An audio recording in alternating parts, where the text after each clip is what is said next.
Siapa dah ucap selamat hari guru dekat mak dia? Seorang je? Dua. Yang lain ucap ke tidak? Kenapa tak ucap?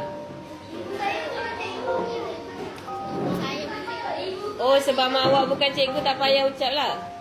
Okey, apa maksud guru sebenarnya? Apa maksud guru? Orang yang membimbing, orang yang mendidik. Siapa orang pertama mendidik kamu? Mak. Jadi kenapa tak ucap hari guru pada mak? Siapa orang pertama ajar kamu bercakap? Siapa orang pertama ajar kamu makan? Siapa orang pertama ajar kamu berjalan? Jadi kenapa tak ucap pada mak? Sebab tu Nabi cakap, ibumu, ibumu, ibumu, baru ayahmu. 3 kali Nabi sebut. Apa-apa mak dulu. Hari guru mak dulu, hari ibu mak dulu, hari apa atas dunia semua kena mak dulu. Sebab mak adalah orang yang pertama mengajarkan kita semua benda. Nak menelan, nak isap susu, nak sendawakan kamu, nak basuh berak kamu, pakaikan baju kamu, semua mak. Mak ada orang pertama. Walaupun mak kita bukan seorang guru, mak kita suri rumah je. Yang kamu kata, mak saya suri rumah je. Tak ada istilah je untuk suri rumah. Suri rumah adalah pekerjaan paling mulia atas muka bumi ni. Sebab dia yang uruskan kita daripada A sampai Z. Daripada kita celik mata sampai kita pejam mata balik. Mak yang suri rumah je tu lah yang uruskan kita.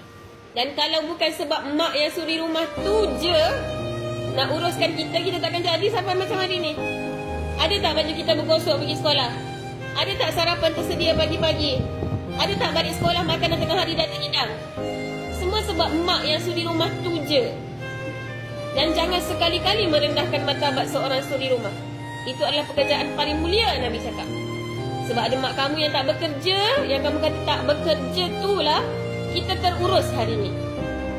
Kita boleh makan pakai, pakaian elok, wangi, bersih, bergosok, berlipat. Kamu balik rumah, rumah dah bersih. Tempat tidur dah kemas, rumah tak bersepah, selesa, tak ada sampah dalam rumah, betul tak?